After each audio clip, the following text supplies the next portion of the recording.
बहुत सिंपल है। जब पुराने जमाने की हम लोग बात करते हैं, पुराने मतलब बहुत पुराने जमाने की, तब क्या हुआ करता था, पैसा एग्जिस्ट नहीं करता था, मनी एग्जिस्ट नहीं करता था। तब हुआ करता था बार्टर सिस्टम, यानी एक ऐसा सिस्टम जहां पे सामान के बदले सामान एक्सचेंज होता था। तो मनी क्या है? मनी एक तरीका है जिससे आप सामान को खरीदते बेचते हो, है ना।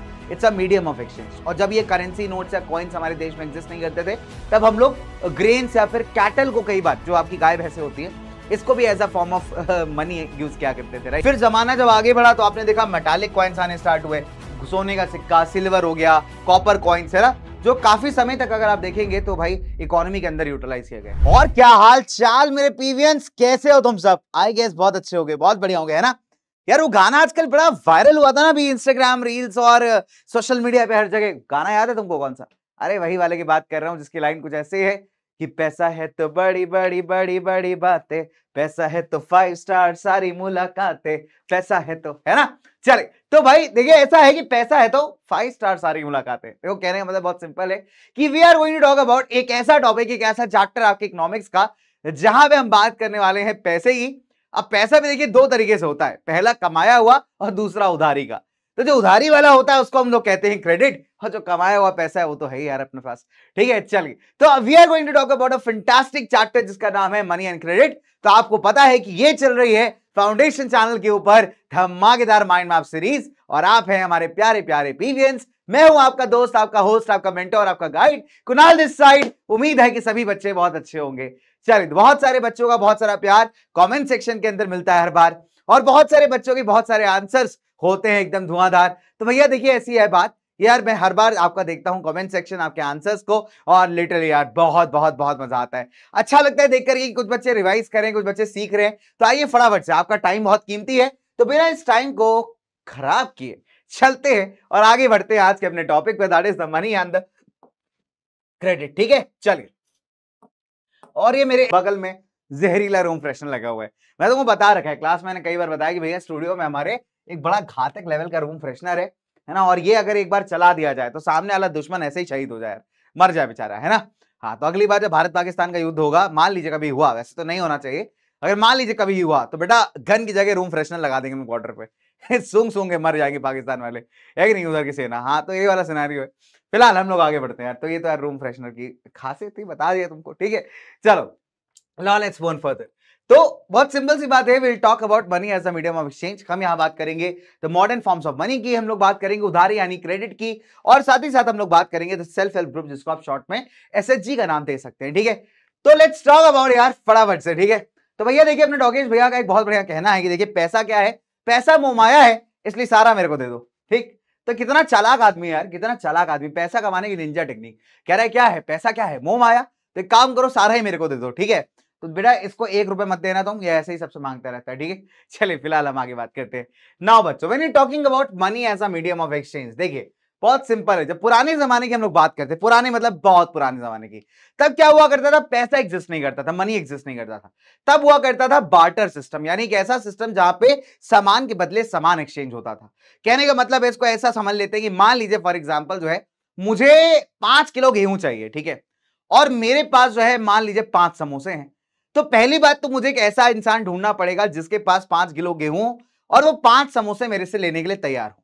तो ये जो सिचुएशन है कि दोनों लोग एक दूसरे के चीजों को बाय एंड सेल करने के लिए तैयार हो जाए, इस सिचुएशन को हम कहते थे the double coincidence of wants. और ये इस बार्टर सिस्टम का एक बहुत ही इंपॉर्टेंट फीचर हुआ करता था। ठीक है, क्वेश्चन भी आता है कई बार कि what do you mean by double coincidence of wants. तो यही था वो सिचुएशन जहां पे दोनों पार्टीज एक दूसरे के सामान को एक्सचेंज करने के लिए रेडी हो जाते हैं, राइट। अब प्रॉब्लम ये है कि ऐसा इंसान ढूंढना बहुत मुश्किल भी होता था जिसके पास 5 किलो गेहूं और जो मेरा 5 समोसा के बदले अपना गेहूं देने के लिए तैयार हो।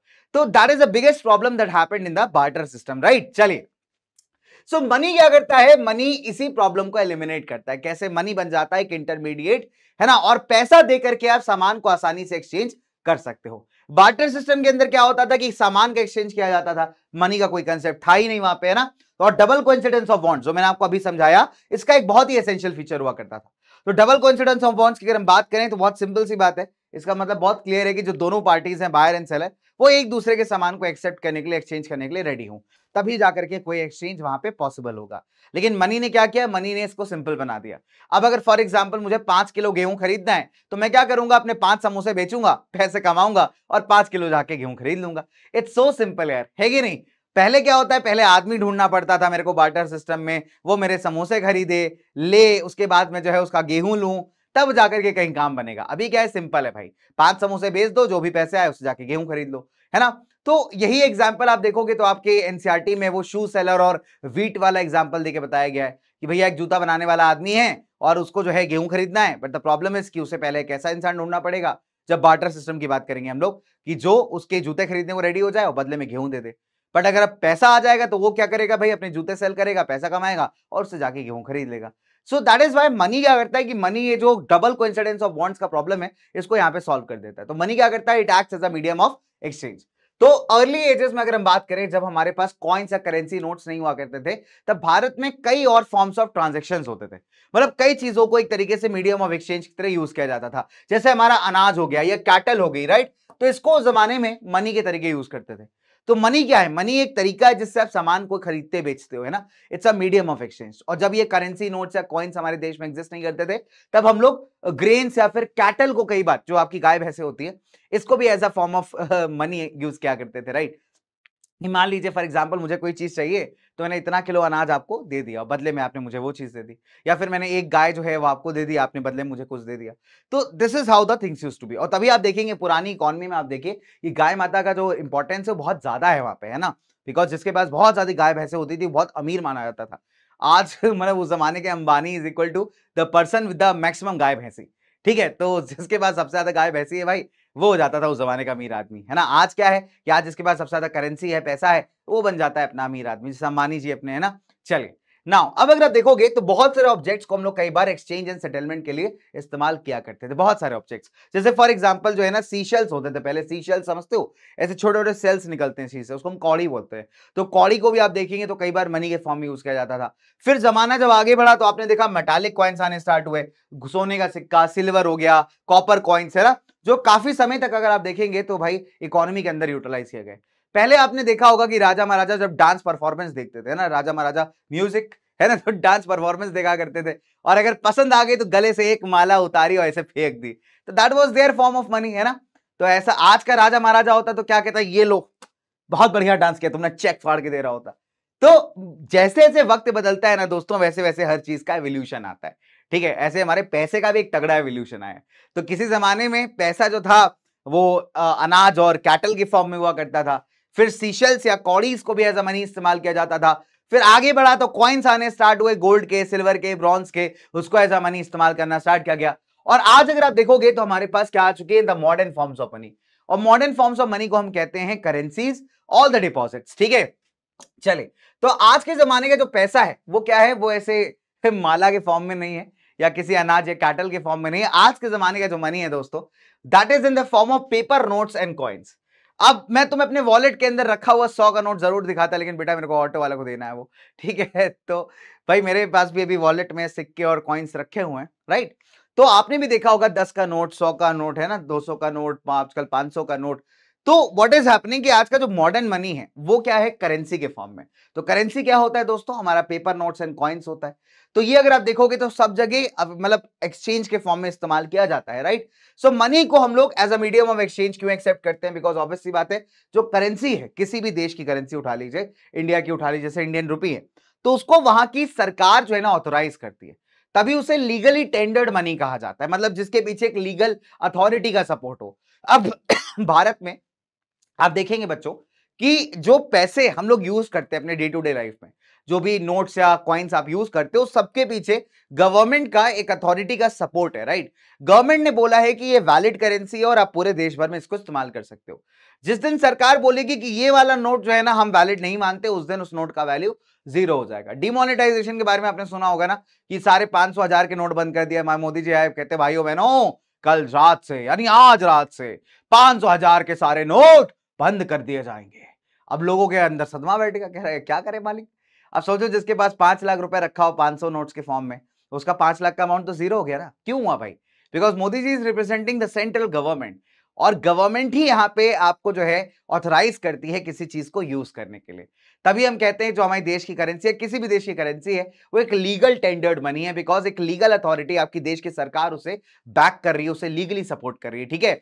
और तभी अगर आप देखोगे तो पूरे कंट्री में आप उस मनी का इस्तेमाल कर सकते हो, मतलब कोई भी ऐसा इंसान नहीं है जो उस मनी को लेने से रिफ्यूज कर दे, बिकॉज वो लीगली टेंडर्ड करेंसी है, ठीक है। चलिए, भारत में रिजर्व बैंक ऑफ इंडिया जो भारत का सेंट्रल बैंक है दोस्तों, उसके पास अथॉरिटी है गवर्नमेंट के बिहाफ पे करेंसी इशू करने की, यानी नोट्स एंड कॉइन्स इशू करने की, ठीक है। और अकॉर्डिंग टू द लॉ कोई भी इंसान जो है, अगर आपने पेमेंट किया हुआ है रुपीस के अंदर इंडिया में कहीं पे भी, तो उसको लेने से रिफ्यूज नहीं कर सकता, ठीक है।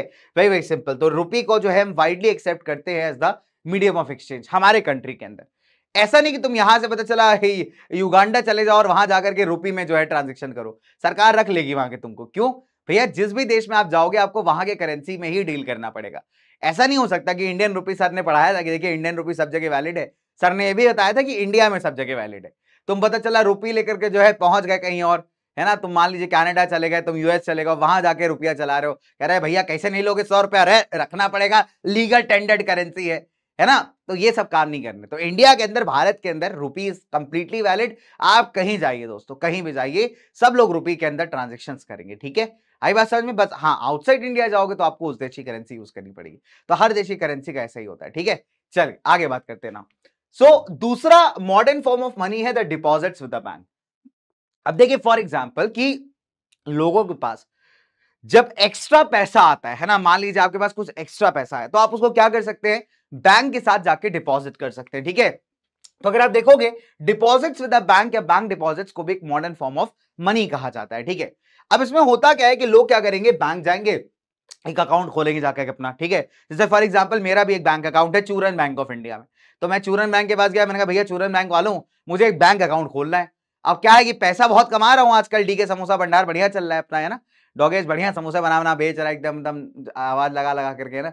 ठंड भी थोड़ी बढ़ गई तो लोग खा पी भी रहे। तो अभी क्या है, पैसा बहुत आ रहा है अपने पे, तो पैसा जाकर मैं डिपॉजिट कर रहा हूँ चूरन बैंक ऑफ इंडिया में, ठीक। तो चूरन बैंक वालों के साथ जाके मैंने क्या किया, एक बैंक अकाउंट खोला। अब बैंक क्या करेगा कि जो भी एक्स्ट्रा कैश है जो मैं बैंक के साथ डिपॉजिट कर रहा हूं, उसको रखने के लिए भी मुझे एक इंटरेस्ट पे करेगा। अब आप सोच रहे होगे क्या बात है सर, बैंक तो संत महात्मा है कि आप अपना पैसा, एक्स्ट्रा पैसा बैंक के पास जमा कर रहे हो, जिसको आप, है ना, जिसपे बैंक आपको इंटरेस्ट भी दे रहा है। क्या बात है यार, तब तो बहुत अच्छी बात है, हमें भी अपना एक्स्ट्रा पैसा जमा करना चाहिए। किसको बुरा लगता है फ्री का इंटरेस्ट, है कि नहीं, ब्याज, राइट। अच्छा, अब अगर आप देखोगे ये जो डिपॉजिट्स होते हैं ना बैंक के अंदर, इसको आप ऑन डिमांड विड्रॉ कर सकते हो, ठीक है। अगर आपको वक्त जरूरत पे किसी को पेमेंट्स करनी हो, ठीक है, या फिर आपको किसी चीज के लिए पैसा चाहिए, तो आप ऑन डिमांड इन डिपॉजिट्स को विड्रॉ भी कर सकते हो। तभी इसको आप देखिए डिमांड डिपॉजिट्स भी कहा जाता है, ठीक है, because we can withdraw these deposits on demand, है ना। तो इसको हम लोग क्या कहते हैं कई बार, डिमांड डिपॉजिट्स। अच्छा, डिमांड डिपॉजिट्स के साथ एक और बड़ी इंटरेस्टिंग फैसिलिटी आती है, इसको आप कहते हो चेक की फैसिलिटी। अब मान लीजिए फॉर एग्जांपल, मैं ऐसा समझ लीजिए कि भैया मेरे चूरन बैंक ऑफ इंडिया में मैंने करीब 10-15 लाख रुपए जमा कर रखे हैं, ठीक है, समझ शॉर्ट, ठीक। तो चूरन बैंक में 10-15 लाख रुपए मेरे जमा है।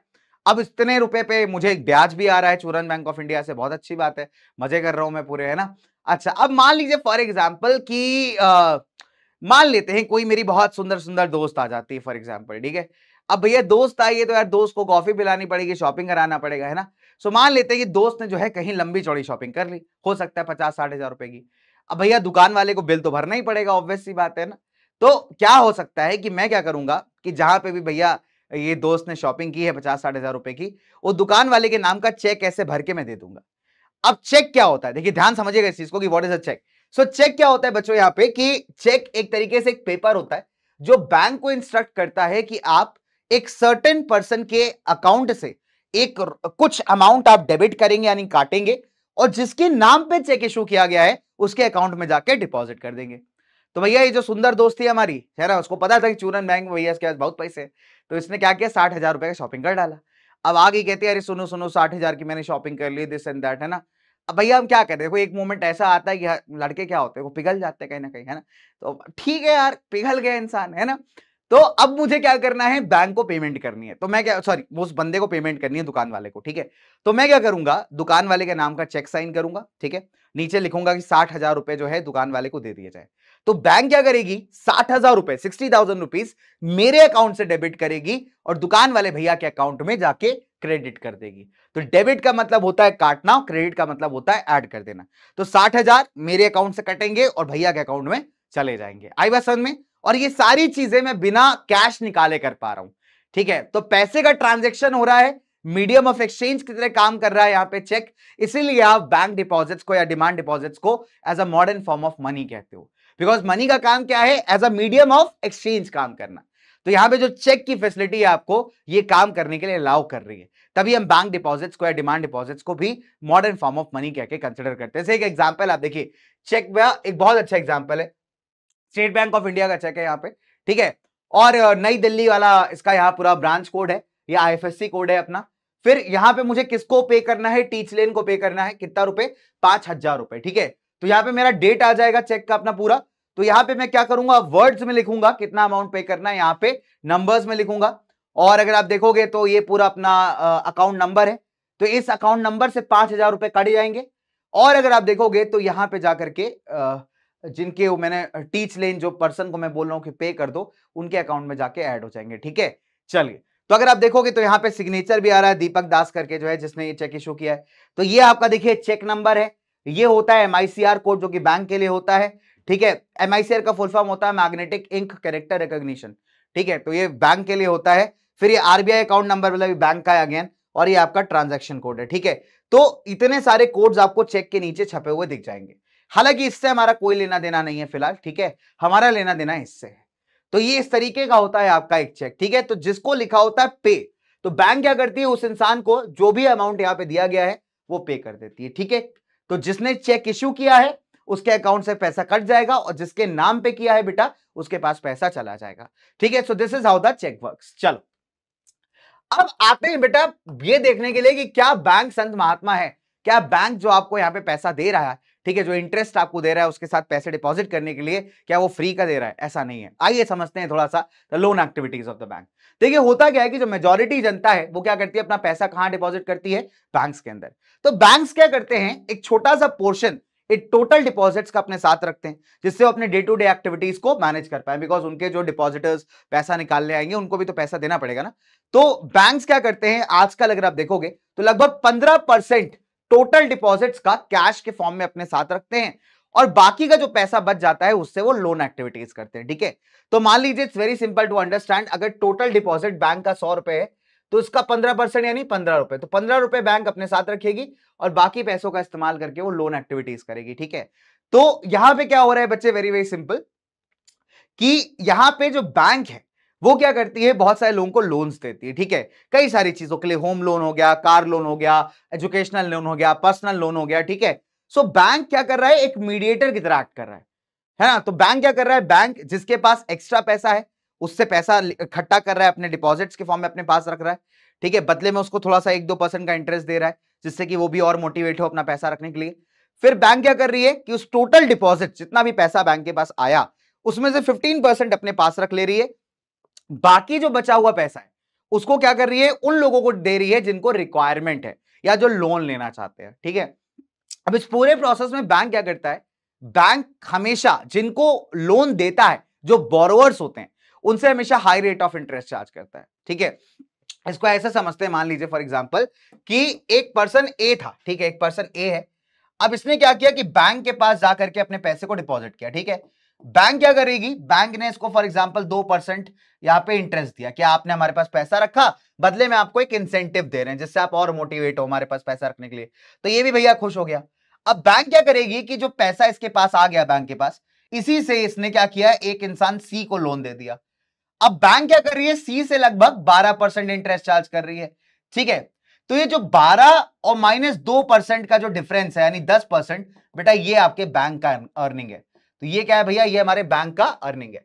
तो बैंक हमेशा डिपॉजिटर्स को कम इंटरेस्ट देती है और बोरोवर्स से ज्यादा इंटरेस्ट लेती है, और यही जो डिफरेंस है बोरोवर्स और डिपॉजिटर्स के इंटरेस्ट के बीच का, ये है बैंक का अर्निंग। आई बात समझ में? तो बैंक क्या करती है? लोगों से डिपॉजिट्स एक्सेप्ट करती है, बदले में उन्हें कुछ इंटरेस्ट देती है, थोड़ा बहुत 1%, 2%, 3%, ठीक है। और इसी पैसे का इस्तेमाल करके बैंक क्या करती है? लोगों को लोन देती है, और जिन्हें लोन देती है उनसे ज्यादा इंटरेस्ट रेट चार्ज करती है। तो मान लीजिए फॉर एग्जांपल डिपॉजिटर्स को अगर 2% दिया इंटरेस्ट और बोरोवर से 12% चार्ज किया, तो 12 माइनस 2 कितना हुआ 10%। तो जो मोटा मोटा 10% है ये बैंक का प्रॉफिट है। ठीक है, तो बैंक संत महात्मा नहीं है, बैंक ऐसा आपको फ्री में इंटरेस्ट नहीं दे रही है, बैंक को कोई शौक नहीं कि आपको फ्री के पैसे देने उसे, नहीं, बिकॉज वो आप ही के पैसा यूज करके और पैसा बना रही है। अगर आप ही पैसा नहीं दोगे बैंक को जाकर के तो वो किसको लेंड करेगी, किसको लोन देगी, नहीं दे सकती ना। तो आप अपना पैसा, एक्स्ट्रा पैसा बैंक के पास डिपॉजिट करते हो, बदले में आपको मोटिवेट करने के लिए जो है बैंक आपको इंसेंटिव देता है, मतलब थोड़ा बहुत इंटरेस्ट दे देता है, ब्याज दे देता है, आप खुश हो जाते हो। और बैंक आप ही का पैसा इस्तेमाल करके जो लोग लोन लेने आते हैं उनको लोन देता है at higher rates of interest, 12%, 13%, 14%, depending upon. ठीक है, अलग अलग लोन्स का अलग अलग होता है। और यही जो डिफरेंस आता है ना दोनों के बीच में, दो इंटरेस्ट रेट्स के बीच में, ये होता है मोटा अर्निंग बैंक का। So that is why bank का एक्टिविटी इस तरीके से काम करता है। ठीक है, ये क्वेश्चन आ सकता है आपके पास कई बार, राइट। चलिए, तो बड़ा अब हम लोग थोड़ा सा आगे बढ़ जाते हैं। तो अभी तक तो हमने मनी की बात किया कि मनी का क्या क्या सिस्टम है, कैसे कैसे बैंकिंग एक्टिविटीज काम करती हैं। Now quickly let's talk about credit. फटाफट से हम लोग बात करेंगे यहाँ पे क्रेडिट की। ठीक है, अच्छा, तो भैया ये आदमी वापस आ गया, कह रहा है कल है सोमवार, परसों मांगूंगा विधायक जी से उधार। ठीक है, तो एक नंबर का ये उधारी आदमी भाई, इसको पैसा नहीं मिला पहले तो कह रहा है कि कोई बात नहीं, कल है सोमवार, परसों मांगूंगा विधायक जी से उधार। विधायक जी से उधार मांगने के लिए चल देगा भाई, बहुत बेशरम आदमी है। एक बार कहता है कि हमको पैसा दे दो, बहुत पैसे की नीड है हमको, बीमारी हो गई है, मेडिकल एक्सपेंस कवर करने हैं, तो उसको मैंने 2 लाख रुपए दे दिए। अब जब 2 लाख रुपए दिए इस आदमी को, ये जाके बुलेट खरीद के ले आया यार, और मेरे सामने चला के जा रहा, कह रहा और क्या सी लगी मेरी मजाक। मैंने कहा बहुत बढ़िया आदमी हो तुम, है। चलो आगे बात करते फिलहाल। तो let's talk about another way of money that is called as credit. ठीक है, तो क्रेडिट की अगर हम बात करें, क्रेडिट क्या होता है, सिंपल शब्दों में उधारी होती है। ठीक है, तुम्हारे दोस्त ने मान लीजिए तुमसे 100 रुपए मांग लिया, भाई 100 रुपए दियो जरा, कल परसों वापस करता हूं, और वो बात अलग है, वापस नहीं करेगा। ठीक है, या फिर मान लीजिए कि तुमने अपने पिताजी से कुछ पैसे मांग लिया, अरे पापा उधार दे दो थोड़ा सा, 2000 रुपए कॉलेज के लिए चाहिए थे, है ना, और पिताजी जो है दे भी दिए तुम्हारे। अब दिक्कत है कि तुम्हारा पापा है, तुमसे डायरेक्टली मांग भी नहीं सकते पैसा। तो जब आप किसी से बोलते हो कि भैया मुझे कुछ पैसा या कुछ अमाउंट या कुछ सर्विसेज दे दो, और बदले में उससे कहते हो कि मेरे से 1 महीने 2 महीने बाद, 2 साल बाद, 3 साल बाद ले लेना, ठीक है, या 2 दिन बाद ले लेना, तो एक फ्यूचर पेमेंट का प्रॉमिस करते हो आप, तो वो कहलाता है क्रेडिट। ठीक है, तो क्रेडिट क्या है बेटा, इट्स एन एग्रीमेंट जहां पे एक बोरोवर क्या करता है, मनी, गुड्स या सर्विसेज किसी लेंडर से रिसीव करता है ना, और उसको प्रॉमिस करता है कि वो फ्यूचर में जो है इसका पेमेंट यहां पे कर देगा, फ्यूचर में इन सारी चीजों को पे ऑफ कर देगा। इसे ही हम कहते हैं क्रेडिट, शुद्ध हिंदी में कहें तो उधारी। ठीक है, चलिए आइए समझते हैं थोड़ा सा। अब यहां पे 2 सिचुएशंस आपके सामने हैं। एक सिचुएशन में आप देखोगे कि आपका क्रेडिट काफी ज्यादा फायदा करेगा किसी इंसान को, दूसरे में आप देखेंगे यहाँ पे कि क्रेडिट कई बार आपका नुकसान भी कर सकता है। तो एक पर्सन है, मान लीजिए एक मैन्युफैक्चरर है, ठीक है, उसने क्या किया, उसने कुछ उधार लिया अपने वर्किंग कैपिटल को मीट करने के लिए, मतलब उसको कुछ सामान प्रोड्यूस करना था, और प्रोड्यूस करने के लिए जितना भी उसको रिक्वायरमेंट्स थी, उसके लिए उसने क्या लिया, क्रेडिट लिया, उधार लिया। ठीक है, अब क्रेडिट ने क्या किया, उसके ऑनगोइंग जो एक्सपेंसेस थे उसको मैनेज करने में काफी हेल्प किया। इसकी वजह से क्या हुआ, उसका प्रोडक्शन भी कंप्लीट हो गया टाइम पे, और उसने ऑब्वियस सी बात है अपना बढ़िया पैसा भी कमाया। तो यहां पे आप देखोगे तो जब उसके पास पैसा आ गया तो उसने अपनी पुरानी उधारी को वापस कर दिया। तो यहां पे आपने देखा कि क्रेडिट ने एक बहुत ही पॉजिटिव रोल प्ले किया इस पर्सन की हेल्प करने में।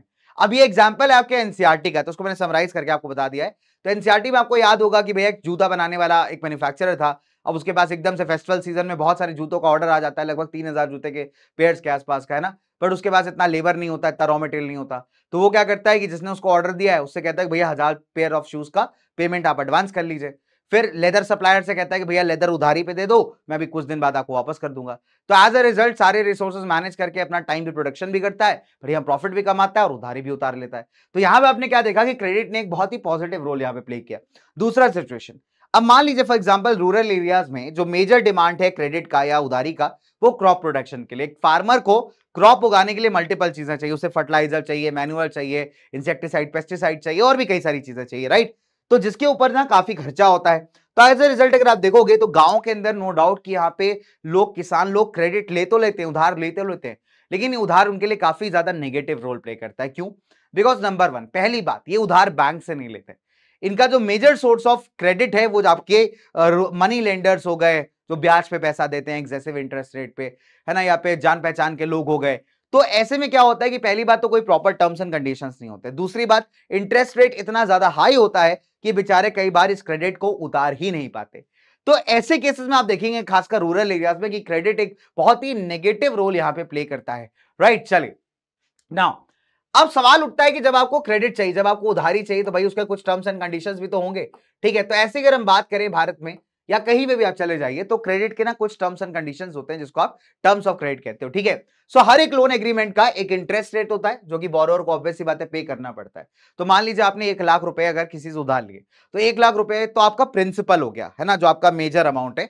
फिर इसके ऊपर ना ब्याज लगता है, जितने टाइम पीरियड के आप लोगे पैसे, आपने कहा फॉर एग्जाम्पल 1 साल बाद मैं आपको वापस करूंगा, तो 1 साल तक ना आपके ऊपर ब्याज लगता रहेगा, इंटरेस्ट रखता रहेगा, ठीक है। और जब आप वापस करोगे फाइनल अमाउंट तो आपका जो 1 लाख रुपए था वो और प्लस जितना इंटरेस्ट है वो ऐड करके फिर आप रिटर्न करोगे, राइट। तो हर एक क्रेडिट का, हर एक उधारी का अगर आप देखोगे लोन जो आप लेते हो उसमें क्या होता है, एक पर्टिकुलर इंटरेस्ट रेट होता है जो आपको पे बैक करना पड़ता है। फिर लेंडर्स क्या करते हैं, कई बार सिक्योरिटी डिमांड करते हैं जिसे आप कोलैटरल कहते हो, राइट। अब मान लीजिए फॉर एग्जाम्पल जो है आप मुझसे 10 लाख रुपए का लोन लेना है, अब 10 लाख तो मेरे वापस करोगे कि नहीं करोगे इस बात का श्योरिटी कैसे। तो मैं भी तो तुमसे कहूंगा ना कि भैया मेरे पास कुछ ऐसा सामान रख के जाओ जिससे कि अगर तुम लोन वापस नहीं कर पाए तो उसको बेच करके मैं अपना पैसा रिकवर कर लूंगा। तो that is called as collateral. तो कोलैटरल क्या है, it's a security, it's an asset जो कि बोरोवर ओन करता है। जैसे जमीन हो गया है ना, बिल्डिंग हो गई आपकी, व्हीकल हो गया, लाइफ स्टॉक गाय भैंस हो गई आपके पास, कई सारी डिपॉजिट्स हो गए आपके बैंक्स के साथ, आपका ज्वेलरी हो गया। तो ये सारी वो एसेट्स हैं जो आप किसी लेंडर के साथ अपना जमा कर दोगे, ठीक है। लेंडर कौन होता है, जो आपको पैसा दे रहा है, सर्विसेज दे रहा है उधारी पे, ठीक है। तो आप क्या करोगे, आप उसके साथ अपने एसेट्स को जमा कर दोगे। आप ये कहोगे कि अगर मैं आपका पैसा वापस नहीं कर पाया तो आप इसे सेल ऑफ करके यहां पे अपना पैसा रिकवर कर सकते हो। तो this is called as a collateral, ठीक है। तो एक गारंटी है एक तरीके से कि जब तक मैं अपना पैसा रिटर्न नहीं करता आपका, तब तक ये आपके पास चीजें रहेंगी, ठीक है। और अगर बोरोवर नहीं रीपे कर पाता है लोन को तो लेंडर के पास पूरा लीगल अथॉरिटी होता है कि वो ऐसे कोलैटरल्स को सेल करके अपना पैसा रिकवर कर ले, ठीक है। अब इंटरेस्ट रेट, कोलैटरल, जितना भी डॉक्यूमेंटेशन होता है और आपका मोड ऑफ रीपेमेंट की पैसा कैसे लौटाया जाएगा, इसी को मिला के बनता है आपका द टर्म्स ऑफ क्रेडिट। तो टर्म्स ऑफ क्रेडिट में क्या क्या टर्म्स है, नंबर 1 इंटरेस्ट कितना है, दूसरा कोलैटरल क्या सिक्योरिटी आप जमा कर रहे हो, तीसरा डॉक्यूमेंट्स क्या लगेंगे और चौथा है कि आप पैसा वापस कैसे करोगे, मोड ऑफ रीपेमेंट। और इसी को हम कहते हैं द टर्म्स ऑफ क्रेडिट, ठीक है। चलिए नाउ अब भारत में जब लोन्स लेने की बात आती है ना, तो भारत में देखिए 2 तरीके के लोन्स अवेलेबल है। पहला है फॉर्मल सेक्टर लोन्स और दूसरा है इनफॉर्मल सेक्टर लोन्स। अब जैसे नाम में ही फॉर्मल लग गया तो आपको ये बात तो समझ में आ गई होगी कि किसी प्रॉपर अथॉरिटी या गवर्नमेंट या ऑर्गेनाइजेशन की बात की जा रही है, ठीक है। चलिए, जब हम फॉर्मल सेक्टर लोन्स की बात करते हैं तो या तो आप बैंक से ले रहे होते हो लोन या तो कोऑपरेटिव से। यहां पे प्रॉपर डॉक्यूमेंटेशन चाहिए, आपको कोलैटरल चाहिए, तब आपको लोन मिलेगा। फायदा यह है कि लो इंटरेस्ट रेट होता है और सबसे इंपॉर्टेंट बात की आरबीआई जो है इसको सुपरवाइज करता है, तो गवर्नमेंट द्वारा सुपरवाइज्ड होता है, government rules and regulations follow होते हैं। इंटरेस्ट रेट आपका काफी लो होता है। प्रॉब्लम्स क्या है कि नंबर 1 आपको डॉक्यूमेंटेशन लगानी पड़ेगी, दूसरी बात आपको सिक्योरिटी जमा करना पड़ेगा, कोलैटरल देना पड़ेगा, तब ऐसे लोन्स आपको मिलते हैं बैंक्स एंड कोऑपरेटिव से, ठीक है। दूसरा होता है इनफॉर्मल सेक्टर। अब यहां पे money lenders, traders, family, friends, relatives, आप किसी से भी इस टाइप का लोन ले सकते हैं, ठीक है। अब यहां पे डॉक्यूमेंट्स और कोलैटरल का जरूरत नहीं पड़ता। जैसा अभी रिसेंट में मेरा मतलब एक फ्रेंड था तो उसकी बहुत शादी वादी थी, ठीक है, तो उसमें मैंने उसको कुछ पैसा लेंड किया, ठीक है। तो वहां पे जो वो मेरे से पैसा ले रहा है that is an example of informal sector. अब मैं वो मेरे को ब्याज नहीं देगा, ऑब्वियस सी बात है, दोस्त हो तो ब्याज क्या ही लूंगा उससे मैं, है ना। बट वो वही बात होगी ना कि वो पैसा मेरे को रिटर्न करेगा, है ना, तो मतलब इट्स लाइक दैट। बट वही अगर आप मनी लेंडर या ट्रेडर से लेते हो पैसा तो वो क्या करेगा, आपसे बहुत हैवी ब्याज चार्ज करेगा। तो जितने भी इनफॉर्मल सोर्सेज हैं आपके, friends, relatives, money lenders, traders, है ना, ये सारे के सारे क्या कहलाते हैं, the informal sources of credit, right. अब ऐसे लोन्स में आप देखेंगे रेट ऑफ इंटरेस्ट आपका बहुत हाई होता है। कोई ऑर्गेनाइजेशन नहीं होता क्रेडिट एक्टिविटीज को सुपरवाइज करने का, जैसे कि फॉर्मल सेक्टर में आरबीआई सुपरवाइज करता है, वैसे इनफॉर्मल सेक्टर में कोई भी सरकारी अथॉरिटी ऐसे लोन्स को सुपरवाइज नहीं करती, इनकी देखरेख नहीं करती। So they are outside the control of government, ठीक है। और ऐसे लोन्स के अंदर आप देखोगे खासकर गांव के अंदर इस टाइप के लोन्स बहुत कॉमन है। तो ऐसे लोन्स में बेचारा जो बोरोवर होता है ना बहुत सफर करता है, बिकॉज कोई टर्म्स एंड कंडीशंस नहीं है, उसको लोन भी वापस करना है, प्लस उसने अगर 100 रुपए लिया है तो 100 की जगह उससे वसूला जाता है 200-250 रुपए वापस। That means rate of interest इतना ज्यादा हाई है कि जितना तो पैसे आप बोरो नहीं कर रहे उससे ज्यादा आपको पैसे रिटर्न करने पड़ रहे हैं, ठीक है। इससे इनफैक्ट अगर आप देखोगे तो इंसान का इनकम भी बहुत ज्यादा कम हो जाता है। अब सवाल ये उठता है कि जब हम बात करें formal and informal sector credit की, तो कहां पे किसको कितना मिल रहा है, मतलब कितने लोग ऐसे हैं जो फॉर्मल सोर्सेज से पैसा उठा रहे हैं और कितने ऐसे जो इनफॉर्मल सोर्सेज से उठा रहे हैं। तो एक डेटा है आपके एनसीईआरटी में जो बताता है लगभग कि 85% ऑफ द लोन्स जो बेचारे गरीब लोग ले रहे हैं, ठीक है, अर्बन एरियाज में भी, वो भी इनफॉर्मल सोर्सेज से है। फिर अगर हम बात करें लगभग अर्बन हाउस होल्ड के अंदर 10% जो उनका लोन आ रहा है वो आपके मान लीजिए इनफॉर्मल सोर्सेज से, और 90% जो लोन आ रहा है फॉर्मल सोर्स से। तो अर्बन रिच हाउस होल्ड, ठीक है, तो जितने भी अर्बन रिच हाउस होल्ड्स हैं, ठीक है, रिच हाउस होल्ड मतलब जो अमीर हैं काफी ज्यादा, वहां पे आप देखेंगे तो ज्यादातर लोग फॉर्मल से ले रहे हैं और कुछ ही लोग ऐसे हैं जो इनफॉर्मल से ले रहे हैं। वही अगर हम बात करें जो फॉर्मल सेक्टर है वो भी सिर्फ हाफ ऑफ द पॉपुलेशन का ही टोटल क्रेडिट नीड्स को मीट कर पाता है, खासकर रूरल एरियाज की अगर हम बात करें। और बाकी लोग अगर आप देखोगे तो मैक्सिमम इनफॉर्मल सोर्सेज से ही यहाँ पे पैसा उठाते हैं। तो हमने एक चीज तो क्लियर समझ में आ गई कि चाहे आप अर्बन एरियाज की बात करिए चाहे आप गांव की बात करिए, जो गरीब आदमी है फॉर्मल सोर्सेज ऑफ क्रेडिट उस तक नहीं पहुंच पा रहा। उसका एक बहुत बड़ा रीजन होता है लैक ऑफ डॉक्यूमेंटेशन और कोलैटरल, जो कि काफी सारे गरीब लोगों के पास नहीं होता। अगर गरीब आदमी के पास जमीन का पेपर है, गाड़ी का पेपर ही होता तो आपको लगता है वो लोन ले रहा होता? क्यों ही ले रहा होता? नहीं ले रहा होता ना। और बिना कोलैटरल के आप देखिए बैंक वगैरह लोन देने के एग्री नहीं करते। तो आप अर्बन पुअर की बात करिए या रूरल पुअर की बात करिए, दोनों ही केसेस में इनफॉर्मल सेक्टर से जो है ये लोग लोन ज्यादा उठाते हैं। और वहीं रिच लोगों की बात करिए अर्बन एरियाज में तो ये लोग फॉर्मल सेक्टर ज्यादा उठाते हैं। ठीक है, इसके अलावा अगर आप देखोगे इस वजह से अगर आप देखेंगे बैंक्स एंड कोऑपरेटिव्स को यहां पे स्टेप लेना पड़ेगा कि सस्ते रेट्स ऑफ इंटरेस्ट पे यहां पे रूरल एरियाज में लोन्स प्रोवाइड किए जाएं। बिकॉज अगर ऑब्वियसली बात है रेट ऑफ इंटरेस्ट कम होगा तो लोग अपने खुद के बिजनेस चला पाएंगे, नई इंडस्ट्रीज ओपन हो पाएंगी, एग्रीकल्चर अपना ग्रो करेगा। ठीक है, इसके अलावा अगर आप देखोगे जरूरी ये भी है कि जो फॉर्मल सोर्सेज ऑफ क्रेडिट है उनको ज्यादा इक्वली डिस्ट्रीब्यूट किया जा सके। अगर ज्यादा इक्वली आप उसको डिस्ट्रीब्यूट करोगे तो दैट्स वेरी वेरी इंपॉर्टेंट कि यार यहां पे क्या हो जाएगा, जो गरीब आदमी है, पुअर आदमी है यहाँ पे बेटा, वो सस्ते लोन से यहाँ पे बेनिफिट करेगा। बिकॉज ऑब्वियसली बात है गरीबों के साथ दिक्कत ही यही आती है, बेचारे गरीब फार्मर्स के साथ जो हमारे रूरल एरियाज में होते हैं, कि उनको रेट ऑफ इंटरेस्ट इतना हाई मिलता है लोन का कि बेचारे वो उसको ब्याज उतारते उतारते ही थक जाते हैं। तो क्रेडिट अगर ज्यादा इक्वली डिस्ट्रीब्यूटेड होगा, गरीब आदमी को भी यहाँ पे एक्सेसिबल होगा, तो ऑब्वियसली बात है लो इंटरेस्ट रेट्स पे वो है अपना काम भी कर पाएगा और साथ ही साथ अपना पैसा भी बचा पाएगा। फिर वेरी इंपॉर्टेंट कि फॉर्मल सेक्टर को अपने सोर्सेज एक्सपैंड करने की जरूरत है, सबको एक्सेसिबल होने की जरूरत है। बिकॉज अगर चीप एंड अफोर्डेबल क्रेडिट हमारे देश में अवेलेबल होगा तो अपना देश डेवलप भी करेगा, है ना। सस्ता क्रेडिट होगा, फार्मर्स के पास पैसा बचेगा, अच्छा ग्रो करेंगे, बढ़िया अपना उनका लाइफस्टाइल भी इंप्रूव होगा, हमारे गांव डेवलप होंगे, गांव बढ़ेंगे आगे, तो ऑब्वियसली बात है उसका इंपैक्ट आपको इकोनॉमी पे देखने को मिलेगा, राइट। चलिए, that is why cheap and affordable credit is very very mandatory. ठीक है, चलिए। अच्छा, एक और चीज मैं आपको यहां पे ऐड करना चाहूंगा, that is the role of RBI. देखिए, रोल ऑफ आरबीआई इस केस में बहुत जरूरी है। जब हम लोग कई बार आरबीआई की बात करते हैं, रिजर्व बैंक ऑफ इंडिया की, तो देखिए रोल ऑफ आरबीआई क्रूशियल क्यों हो जाता है। देखिए, नंबर 1, पहली बात, आरबीआई क्या है, हमारे देश का सेंट्रल बैंक है। ठीक है, तो RBI is what, RBI is the central bank, Bharat के लिए सेंट्रल बैंक है हमारा। ठीक है, जितने भी करेंसी के इशुइंग होती है, जितने भी है ना करेंसी को इशू करने का बात होता है, वो कौन करता है, सारा का सारा आरबीआई करता है। ठीक है, it issues the currency in India, done. उसके बाद अगर आप देखोगे सुपरवाइजेस सोर्सेज ऑफ क्रेडिट, इसका एक और काम है कि ये क्या करता है भाई, सोर्सेज ऑफ क्रेडिट को यहां पे सुपरवाइज करता है। ठीक है, सुपरवाइजेस सोर्सेज ऑफ क्रेडिट। जो बैंक्स होते हैं ना उनको रेगुलर रिपोर्ट भी सबमिट करनी पड़ती है, किसको, हमारे आरबीआई को। ठीक है, banks need to submit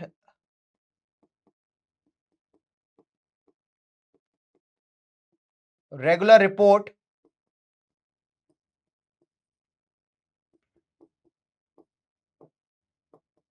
to RBI. ठीक है, चलिए। इसके अलावा आरबीआई का काम ये भी देखना यार कि बैंक जो है ना वो सबको यहां पे दे रहे हैं। ऐसा तो नहीं हो रहा कि बैंक सिर्फ अमीर आदमी को लोन दे रहा है, गरीब को नहीं दे रहा है। तो आरबीआई इस बात को मेक श्योर करता है, बट हालांकि इतने चीजों के बाद भी आप देखेंगे कि अक्सर गरीब आदमी लोन्स के लिए बहुत स्ट्रगल करता है। ठीक है, so when it comes to the formal source of credit, तो आरबीआई का भी इसमें बहुत तगड़ा रोल है कि आरबीआई क्या हमारे देश का सेंट्रल बैंक है, सारे करेंसी नोट्स यही इशू करता है, सोर्सेज ऑफ क्रेडिट को सुपरवाइज करने का काम है इसका, जो फॉर्मल सोर्सेज हैं। ठीक है, इसमें बैंक्स हैं, कोऑपरेटिव्स हैं, ये मेक श्योर करता है कि बैंक जो है ना इसको टाइमली रिपोर्ट्स शेयर करें कि इन्होंने किसको कितने रेट ऑफ इंटरेस्ट पे लोन दिया है यहाँ पे, है ना। और साथ ही साथ एक और फंक्शन है आरबीआई का यहाँ पे, that is to make sure कि बैंक्स सभी को इक्वली क्रेडिट यहाँ पे डिस्ट्रीब्यूट करें, या फिर पैसा दें या लोन दें, और ना ही सिर्फ अमीर आदमी को। बट अगेन द प्रॉब्लम मैंने आपको बताया कि भारत में चीजें तो बहुत सारी हैं बट उनका इंप्लीमेंटेशन थोड़ा सा वीक है। नो डाउट कि आरबीआई अपनी तरफ से बहुत अच्छा एफर्ट करता है, लेकिन फिर भी आप देखोगे कि बेचारे जो गरीब लोग हैं वो काफी बार लोन के लिए काफी ज्यादा परेशान घूमते हैं। ठीक है, चलिए। अब now let's come to the very important topic of self help groups. ठीक है, अभी आपने क्या देखा कि रूरल एरियाज में जो मेजर सोर्सेज ऑफ क्रेडिट है, जहां से पैसा आ रहा है लोगों के पास, वो आपके इनफॉर्मल है। ठीक है, that means money lenders, traders वगैरह। इसका नुकसान ये है कि रेट ऑफ इंटरेस्ट बहुत हाई होता है, एज अ रिजल्ट बेचारा जो फार्मर है उसका पूरा जीवन सिर्फ ब्याज उतारने में निकल जाता है और वो कभी कर्जे से बाहर ही नहीं आ पाता। तो ये जो सिचुएशन है आपकी, जब आप कर्जे से कभी बाहर नहीं आ पाते दोस्तों, इसे डेब्ट ट्रैप कहा जाता है। ठीक है, कि आप कर्जे में दब गए, you are not able to come out of the डेब्ट। और ये सिचुएशंस आपको रूरल एरियाज में भारत में बहुत ज्यादा देखने को मिलेंगे। तभी जरूरी है कि हमारा जो क्रेडिट है वो ज्यादा एक्सपैंड भी हो, साथ ही साथ बैंक्स जो हैं गांव के अंदर ज्यादा रीचेबल हो, ज्यादा खुले भी, और सबसे इंपॉर्टेंट बात यह है दोस्तों कि ये सबको इक्वली यहां पे क्रेडिट दें। अब इतना सब पढ़ने के बाद आपको एक और मन में सवाल आ रहा होगा कि सर क्या गांव के लोग कभी भी बैंक को अप्रोच नहीं करते, क्या उनको बहुत ज्यादा पसंद है इनफॉर्मल सोर्स? तो बच्चे ऐसा नहीं है। गांव के लोग, गांव का जो करीब किसान है अपना, अगर वो बैंक को अप्रोच भी करना चाहे तो नहीं कर पाता। That is one of the biggest reason कि वो इनफॉर्मल सोर्सेज अभी भी बहुत ज्यादा पॉपुलर है गांव के अंदर, क्योंकि बैंक मांगता है डॉक्यूमेंट, बैंक मांगता है कोलैटरल, जो कई बार किसान के पास नहीं होता। एंड एज अ रिजल्ट किसान को बैंक को अप्रोच करना काफी ज्यादा डिफिकल्ट लगता है और मनी लेंडर को अप्रोच करना इजी लगता है, बिकॉज उसको पता है कि मनी लेंडर से जान पहचान है, उसको ब्याज पे पैसे दे देगा, हो सकता है पुराना लोन वापस ना किया हो तब भी उसको नया मिल जाएगा। And that is why informal sources इतना दबदबा बना के बैठे हुए हैं हमारे रूरल एरियाज के अंदर। ठीक है, चलिए अब इसी प्रॉब्लम को टैकल करने के लिए और विमेन को सेल्फ इंडिपेंडेंट बनाने के लिए एक स्कीम आई जिसको हम कहते हैं द सेल्फ हेल्प ग्रुप्स। ठीक है, अब पुअर हाउस होल्ड्स की अगर हम बात करें तो लार्जली हमने क्या देखा कि वो इनफॉर्मल सोर्सेज पे काफी ज्यादा डिपेंडेंट हैं। ठीक है, चलिए रीजन बहुत सिंपल है कि बैंक्स कई बार रूरल एरियाज में अवेलेबल नहीं होते, प्लस बैंक्स को प्रॉपर डॉक्यूमेंटेशन कोलैटरल चाहिए होता है, और अगर आपको ये सब का चीज नहीं है आपके पास तो कई बार आपको लोन यहाँ पे नहीं मिलता। On the other hand money lenders क्या करते हैं, ऑब्वियस सी बात है, बड़ी आसानी से इन लोगों को लोन दे देते हैं। नो डाउट कि बहुत high rates of interest charge करते हैं, बट अगेन बिना किसी सिक्योरिटी, बिना किसी कोलैटरल के वो लोग लोन यहाँ पे दे देते हैं। ठीक है, ये कोई डेटा नहीं रखते, कोई भी ट्रांजेक्शन का कोई डेटा नहीं होता मनी लेंडर्स के पास। रिजल्ट क्या होता है, बेचारा गरीब यहाँ पे परेशान होता रहता है। अब इन्हीं सारी प्रॉब्लम्स को ओवरकम करने के लिए गवर्नमेंट ने कहा कि यार कुछ सेल्फ हेल्प ग्रुप्स यहाँ पे बनाने चाहिए। तो सेल्फ हेल्प ग्रुप्स का मतलब बहुत क्लियर है कि ये क्या है, छोटे छोटे ग्रुप्स हैं। ठीक है, किसके, बेचारे पुअर पीपल के, खासकर विमेन बहुत ज्यादा होती हैं इसमें। तो ये पुअर पीपल क्या करते हैं, अपने जो भी इनका इनकम हो रहा है डेली इनकम, उससे कुछ कुछ पैसा अपना बचा लेते हैं। ठीक है, जैसे 20 रुपए बचा लिया, 25 रुपए बचा लिया। तो एक टिपिकल सेल्फ हेल्प ग्रुप के अंदर 15 से 20 मेंबर्स होंगे, है ना, जो जनरली एक ही मोहल्ले के, एक ही नेबरहुड के होंगे। और ये लोग क्या करते हैं कि 25 रुपए से लेकर के 100 रुपए तक का मान लीजिए, है ना, अपना सेविंग्स यहाँ पे इकट्ठा करते हैं। ठीक है, मान लीजिए 20 लोग हैं और 20 लोग ने, किसी ने 20 रुपए कंट्रीब्यूट किया, किसी ने 25, किसी ने 30, किसी ने 40, जैसा जिसका अर्निंग है। ठीक है, अब यहाँ पे होता क्या है कि ग्रुप क्या करता है, ये सारा पैसा इकट्ठा करता है और जो भी ग्रुप मेंबर को रिक्वायरमेंट होती है लोन की, उसको यहाँ पे लोन एक्सटेंड किया जाता है। ठीक है, ऑब्वियस सी बात है काफी ज्यादा लो रेट्स ऑफ इंटरेस्ट पे, मनी लेंडर्स के मुकाबले तो काफी लो रेट्स ऑफ इंटरेस्ट पे। और अगर मान लेते हैं ग्रुप आपका रेगुलर है सेविंग्स में, अगर बढ़िया सेविंग्स कर रहा है ग्रुप आपका, तो इसको फिर बैंक से लोन मिल जाता है। अब क्योंकि सेल्फ हेल्प ग्रुप अगर आपका बड़ा हो गया, रेगुलरली सेविंग्स कर रहा है, तो बैंक्स भी इनको आसानी से लोन्स दे देते हैं। तो जो प्रॉब्लम था ना कोलैटरल वाला, वो यहां पे सॉल्व हो जाता है। इंडिविजुअली बच्चा, भाई कोई इंसान लेने जा रहा है लोन वहां पे, तो उससे बैंक कोलैटरल मांग रहा है, लेकिन जब एक सेल्फ हेल्प ग्रुप लोन के लिए अप्लाई कर रहा है तो उसको बड़ी आसानी से यहाँ पे लोन मिल जा रहा है। ठीक है, बिकॉज ऑब्वियस सी बात है कि इसको बनाया ही गया है सेल्फ हेल्प ग्रुप को एम्प्लॉयमेंट अपॉर्चुनिटीज क्रिएट करने के लिए। तो बैंक्स भी यहाँ पे क्या कर रहे हैं भाई, इनको आसानी से लोन देते रहे हैं।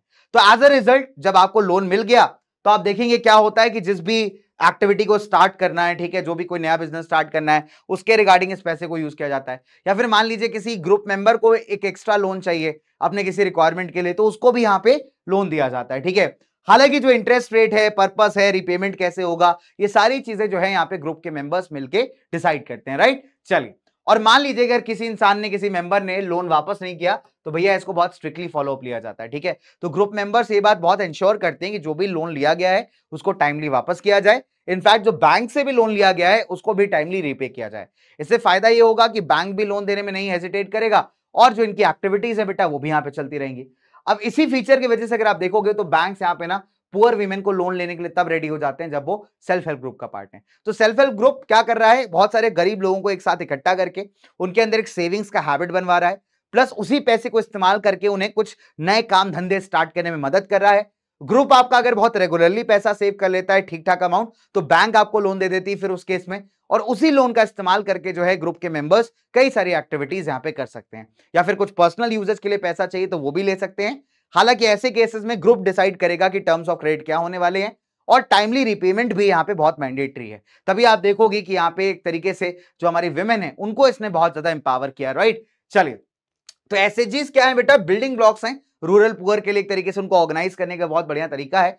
इनफैक्ट इन्होंने विमेन को फाइनेंशियली सेल्फ रिलायंट बनने में काफी मदद किया है। और सबसे इंपॉर्टेंट बात बच्चों कि एसएचजीज यहाँ पे महिलाओं के लिए सिर्फ एम्प्लॉयमेंट अपॉर्चुनिटी की बात नहीं कर रहे हैं, ये ऐसा प्लेटफॉर्म है जहां पे महिलाएं अपनी फैमिली प्रॉब्लम्स से डिस्कस कर लेती हैं, health related problems, domestic violence related problems या और भी कोई समस्याएं जो बाकी पब्लिकली वो नहीं कह पाती, वो इन सेल्फ हेल्प ग्रुप के अंदर आसानी से कह पाती हैं। तो this is the biggest positive impact of the self help group. ये क्वेश्चन आता है शॉर्ट आप मान लीजिए लॉन्ग का आंसर को क्वेश्चन है, ठीक है, लॉन्ग आंसर में क्वेश्चन आपको बहुत बार देखने को मिलेगा। डन माय डियर बच्चावाड़ी। चलिए, तो इसी के साथ ये वाला टॉपिक होता है आपका समाप्त। और क्वेश्चन ऑफ द डे आपके लिए ये है कि आपको मुझे ये बताना है कि भाई what are the terms of credit. ठीक है, कि टर्म्स ऑफ क्रेडिट हम किसे बोलते हैं, इसको कमेंट सेक्शन में आप बेटा आंसर कर सकते हो। बहुत सारे बच्चों ने यहाँ पे आंसर किया हुआ है। एंड इसी के साथ आज की कक्षा को यहीं करते हैं समाप्त। मेरी मुलाकात होगी आपसे अगले माइंड मैप के अंदर। लगभग कितना बड़ा लेक्चर है, लगभग 40 मिनट्स का लेक्चर है, बट फटाफट से देख लेना, इससे काफी कुछ आप सीख पाओगे। अगर आप बैकलॉग्स खत्म कर रहे हो तो बैकलॉग्स खत्म करने के लिए बहुत ही बढ़िया टेक्निक है बच्चों ये। ठीक है, तो bye bye everyone, take care everyone, गए आप बहुत अच्छे होंगे, पढ़ाई करते रहिए विद पीडब्ल्यू बच्चों, विद मी। तो फिलहाल मुझे दीजिए इजाजत। This is the mentor, your friend, your guide Kunal this side, signing off for this video. मुलाकात करता हूं आपसे in the next class. Bye bye बच्चों, take care and love you.